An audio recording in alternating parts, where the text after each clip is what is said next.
23 अगस्त 2023 को चंद्रयान 3 ने पृथ्वी को एक मैसेज भेजा, I reached my destination and you too. और इसी के साथ भारत दुनिया का वो पहला देश बन गया जिसने सक्सेसफुली चांद के साउथ पोल पर कदम रखा। अगर मैं सही मायने में कहूँ तो अंतरिक्ष का कोई भी मिशन हो और चाहे किसी भी देश के द्वारा संचालित किया जा रहा हो, इसरो मिशन की निश्चितता और अनिश्चितता के बीच बहुत ही महीन अंतर होता है, जिससे कि एक मिशन सफल या असफल होता है। लेकिन ना हम थके ना हम हारे। हमने पिछली कमियों को सुधारते हुए आज पूरी तरह से आश्वस्त किया है कि लैंडर मॉड्यूल निश्चित तौर पे चंद्रमा के सतह पर सेफ और सॉफ्ट लैंडिंग करेगा।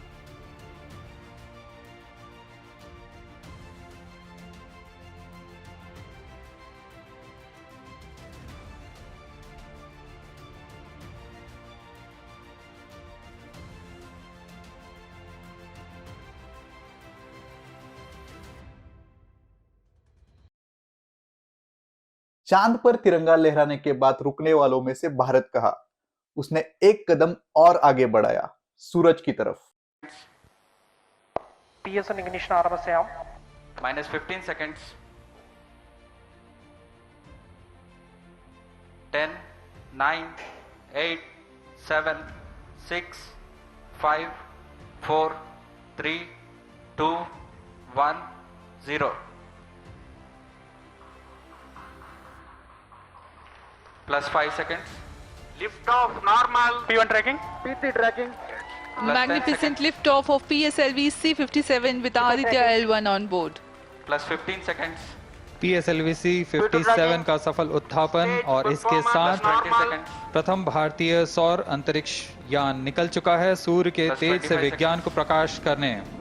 Air lead strap on ignited. इसके साथ ही Plus एक और 30 कदम seconds. है अंतर्ग्रहीय सफर में भारत की उपस्थिति सिद्ध करने का। आइए दोस्तों, इस वीडियो में जानते हैं इसरो के और एक सक्सेसफुल मिशन आदित्य L1 के बारे में। सूर्य हमारे सोलर सिस्टम का सबसे बड़ा तारा, जनरली हम इसे प्लैनेट कहते हैं। आइए सूरज के निर्माण को थोड़ा सा गहराई से जानते हैं। हमारे सूरज का जन्म आज से करीब 460 करोड़ साल पहले धूल और गैस के एक बादल से हुआ। हमारे ब्रह्मांड में ऐसी कई सारी घटनाएं चलती रहती है, उनमें से एक है सुपरनोवा। सूर्य को अगर आपको जानना है तो सुपरनोवा के बारे में जानना भी उतना ही जरूरी है। आखिर ये सुपरनोवा है क्या? सिंपल शब्दों में अगर कहा जाए तो किसी सुपर मैसिव जायंट तारे का फटना सुपरनोवा है। आइए इसे जरा गहराई से जानते हैं। जब भी किसी सुपर मैसिव तारे का जन्म होता है तो उसके कोर में इनफाइनाइट अमाउंट ऑफ हाइड्रोजन होता है। कोर में होने वाला ये हाइड्रोजन उस तारे के लिए फ्यूल का काम करता है। स्टार के कोर में इतना टेम्परेचर और प्रेशर होता है कि वो न्यूक्लियर फ्यूजन पैदा करता है। जब दो हाइड्रोजन एटम्स एक दूसरे से टकराते हैं तो उससे होने वाला न्यूक्लियर फ्यूजन हेलियम गैस और tremendous amount of heat generate करता है।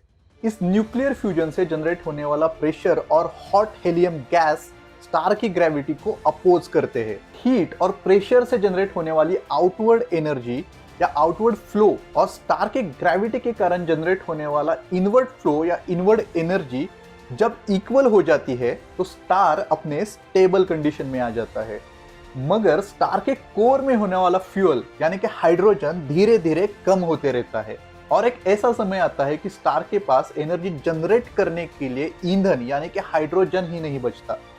इसके कारण स्टार के कोर से जनरेट होने वाला आउटर फोर्स धीरे धीरे कम होने लगता है। जब स्टार की आउटवर्ड एनर्जी पूरे तरीके से खत्म हो जाती है तब स्टार का कोर श्रिंक यानी कि सिकुड़ने लगता है। उसी समय कोर के तरफ बढ़ने वाली ग्रेविटी कोर पे इतना प्रेशर क्रिएट करती है कि कोर का टेम्परेचर कई सौ बिलियन डिग्री तक बढ़ जाता है। At the same time star का पॉजिटिवली चार्ज न्यूक्लियस ग्रेविटी के प्रेशर को फिर से एक बार आउटवर्ड डायरेक्शन में पुश करने की कोशिश करता है। स्टार का सिकुड़ता हुआ कोर ये ट्रिमेंडस अमाउंट ऑफ हीट और प्रेशर झेल नहीं पाता और फिर इस स्टार का कोर कोलैप्स होकर एक शॉक वेव जनरेट करता है। ये शॉक वेव स्टार के इर्द गिर्द होने वाले मटेरियल्स को एक सुपर मैसिव ट्रिमेंडस एक्सप्लोजन से दूर ढकेलता है और इसी एक्सप्लोजन को सुपरनोवा कहते हैं। जब कोई सुपरनोवा एक्सप्लोजन होता है तो उससे जनरेट होने वाली चमक 10 बिलियन यानी कि 1000 करोड़ सूरज के चमक जितनी होती है और अपना सूरज 10 बिलियन सालों में जितनी एनर्जी जनरेट कर सकता है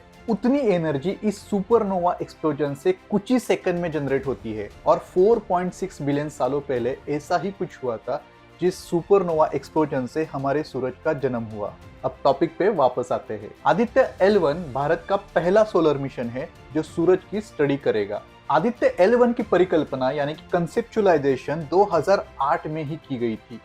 शुरुआत में सोचा गया था कि हम इसे बहुत छोटा यानी कि लगभग 400 किलोग्राम तक ही बनाएंगे और इसे पृथ्वी के लोअर ऑर्बिट यानी कि लगभग 800 किलोमीटर के ऑर्बिट में ही सेट करेंगे, जो सोलर कोरोना यानी कि सूर्य के आउटर मोस्ट लेयर का स्टडी करेगा। मगर इवेंचुअली इस मिशन का स्कोप बढ़ गया और ये डिसाइड किया गया कि सूरज को और करीब से जानने के लिए इसे हम लैग्रैंज पॉइंट 1 यानी कि L1 पे सेट करेंगे और इस मिशन को रीनेम किया गया आदित्य L1। सूर्य को संस्कृत में आदित्य कहते हैं, तो इसके बारे में बात करने की कोई जरूरत नहीं, लेकिन हम L1 के बारे में जरूर बात करेंगे।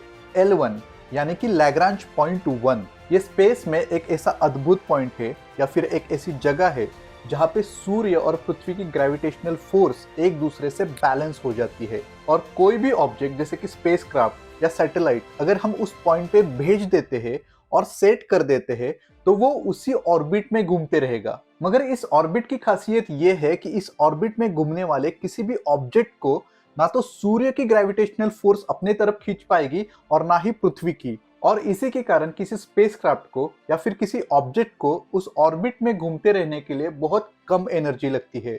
या फिर हम ऐसे भी कह सकते हैं कि उस ऑर्बिट में कोई सैटेलाइट या फिर कोई ऑब्जेक्ट नेचुरली घूमते रहता है। That means minimal fuel consumption. Lagrange point को हम एक तरह से स्पेस का पार्किंग स्पॉट भी कह सकते हैं। तो आदित्य L1 लैग्रैंज पॉइंट L1 के ही ऑर्बिट में घूमते रहेगा, ना तो वो सूर्य के करीब जाएगा और ना ही उस पर लैंड करेगा। हमारे सोलर सिस्टम में L1, L2, L3, L4 और L5 ऐसे कुल 5 लैग्रैंज पॉइंट है। तो फिर ये L1 ही क्यों? L1 इसलिए क्योंकि पृथ्वी से सूर्य का स्टडी करने के लिए लैग्रैंज पॉइंट 1 सबसे करीबी पॉइंट है। यहाँ पे स्पेसक्राफ्ट पृथ्वी से 1.5 मिलियन किलोमीटर यानी कि 9,32,000 माइल्स ट्रैवल करेगा, जो कि पृथ्वी और सूर्य के 1% डिस्टेंस जितना है। अब बात करते हैं इस मिशन के बारे में। आदित्य L1 के लॉन्च शेड्यूल के हिसाब से लॉन्च डेट से अगले 16 दिनों तक आदित्य L1 पृथ्वी के ऑर्बिट में ही घूमता रहेगा और पॉइंट L1 तक पहुंचने के लिए जरूरी वेलोसिटी गेन करेगा। इन 16 दिनों के दौरान आदित्य L1 पे कुल 5 मैन्यूअर्स होंगे। सबसिक्वेंशियली आखिर में ट्रांस लैग्रांज इंसर्शन मैन्यूअर होगा और आदित्य L1 अगले 110 दिनों के लिए लैग्रांज पॉइंट L1 की तरफ अपनी जर्नी शुरू कर देगा। टोटल 126 दिनों के जर्नी के बाद आदित्य L1 12 जनवरी 2024 को टारगेटेड पॉइंट L1 पर पहुंच जाएगा। टारगेटेड पॉइंट L1 पर पहुंचने के बाद और एक मैन्यूअर होगा जो आदित्य L1 को सूर्य और पृथ्वी के ग्रेविटेशनल फोर्स के बीच में एक स्थिर लोकेशन पे सेट कर देगा और आदित्य L1 अगले 5 सालों के लिए उस हॉलो इरेगुलर ऑर्बिट में घूमते रहेगा।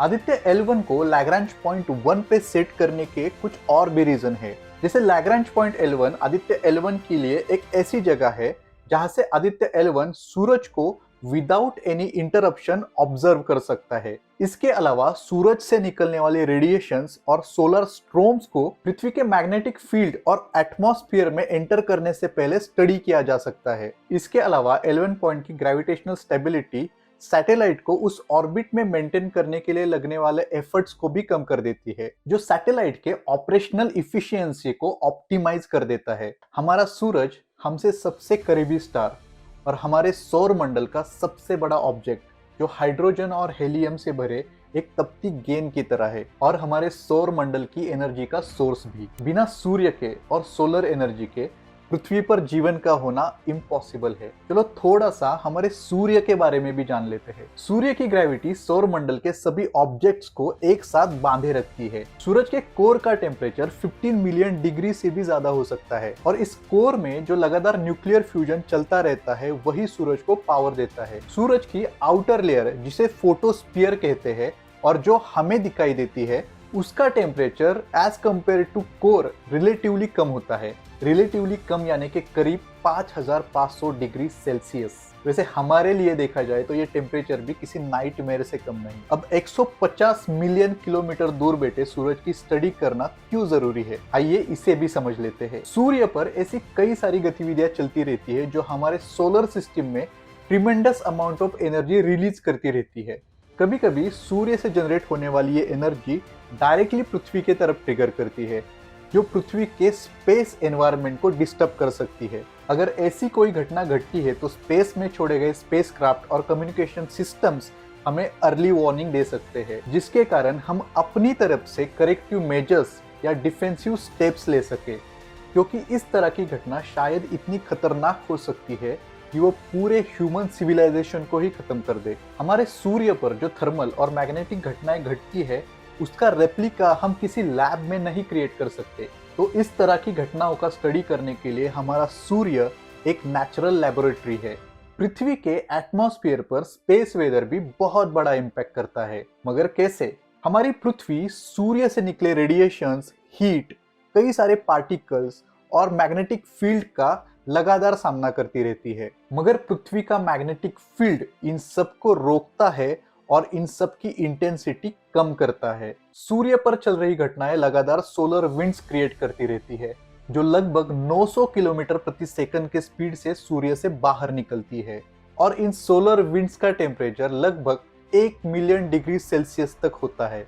सोलर विंड के साथ साथ और एक घटना सूर्य पर घटती रहती है, जिसे CME यानी कि कोरोनल मास इजेक्शन कहते हैं। कोरोनल मास इजेक्शन सूर्य पर घटने वाली एक ऐसी घटना है जिसमें बहुत बड़ी मात्रा में प्लाज्मा और मैग्नेटिक फील्ड का एक्सप्लोजन होता है। 15 मिलियन किलोमीटर दूर से ट्रैवल करने वाला कोरोनल मास इजेक्शन पृथ्वी पर और अंतरिक्ष में बहुत बड़ी तबाही मचा सकता है, जैसे कि power grids, communication network, space में ट्रैवल कर रहे सैटेलाइट्स, इन सब को कोरोनल मास इजेक्शन बहुत बड़ा डैमेज दे सकता है। मगर पृथ्वी का मैग्नेटिक फील्ड और ओजोन लेयर इन सबको रोकता है और इनकी इंटेंसिटी कम कर देता है। सो हमारे सौर मंडल में घट रही ये घटनाएं जैसे कि solar wind, solar flare, space weather, coronal heating, coronal mass ejection, इन सब घटनाओं पे आदित्य L1 नजर रखेगा। 10 मार्च 1989 को सूर्य पर एक ऐसा ही कोरोनल मास इजेक्शन हुआ था, जिससे निकले प्लाज्मा और मैग्नेटिक फील्ड ने पृथ्वी को अगले 2 दिन बाद यानी कि 13 मार्च 1989 को हिट किया, जिसके कारण एंटायर क्यूबिक कनाडा में इलेक्ट्रिक पावर आउटेज हुआ। आप इस घटना को इंटरनेट पे सर्च कर सकते हो। नासा ने इस घटना को the day the sun brought darkness इस नाम से अपने वेबसाइट पे पब्लिश किया। उम्मीद करते हैं कि वर्ल्ड लीडर के रूप में पनप रहा भारत विश्व के स्पेस रिसर्च टेक्नोलॉजी की तरफ और एक यशस्वी कदम बढ़ाए। आई होप आपको इस वीडियो से बहुत कुछ सीखने को मिला। अगर हाँ तो इस वीडियो को आगे शेयर कर दीजिए। अगर आपने इस चैनल को सब्सक्राइब नहीं किया है तो प्लीज सब्सक्राइब आवर चैनल। मैं मिलूंगा आपको अगली वीडियो में, तब तक के लिए अपना ख्याल रखिए। स्टे सेफ एंड जय हिंद।